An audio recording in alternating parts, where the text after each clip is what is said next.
Hello once again, this is Paul Puckridge. I hope you're having a fabulous day, whatever time it is, wherever you are located. By the way, if you're getting some good benefit from these coaching lessons, why don't you send me an email and let me know? I want to be loved as well.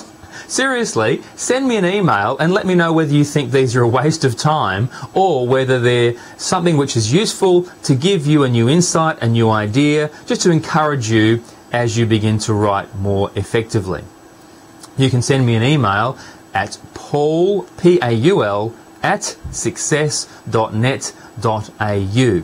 And by the way, if you would like something to be added into the coaching program, if you'd like to know something, why not send me an email and maybe I can include it with a coaching lesson for the hundreds of people who already subscribe to this video program.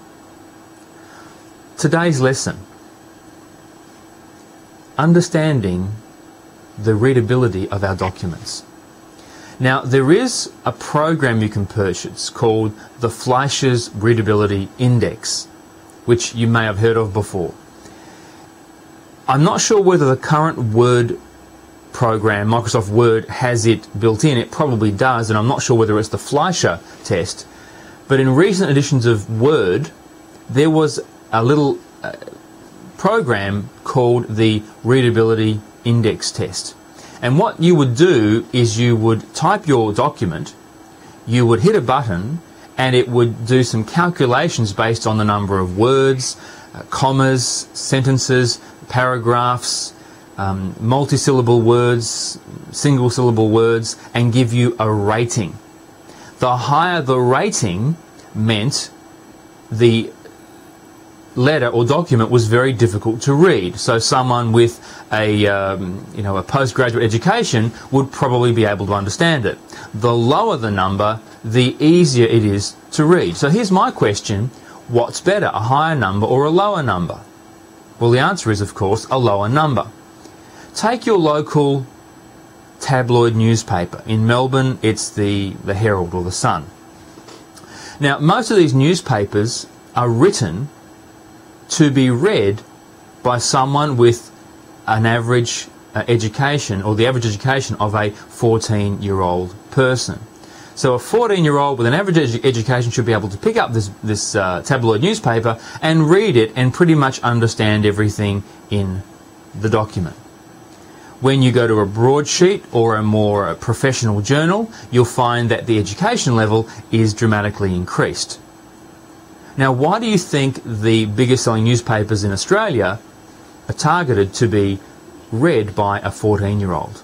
Well, the answer, of course, is that a lot of people across Australia have very average levels of education, and we're trying to get them to want to read our documents. So when you go to write your documents next time, ask yourself, who am I trying to send this to? Is this going to a double PhD scientist or an astrophysicist? Or is this being read by an average customer in an average street that perhaps has an average level of education? If you have the skill, then obviously target your type of writing to the reader.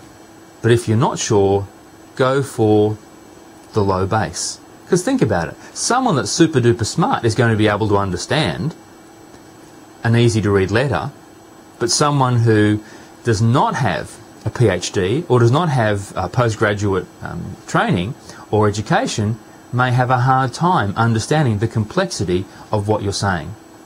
It doesn't mean that you're not smart. You are smart. I'm sure you're smart. What good writing is all about is writing in a way that people understand and that people can take action on. That's what's important. Have a great week, and I'll look forward to talking to you very soon.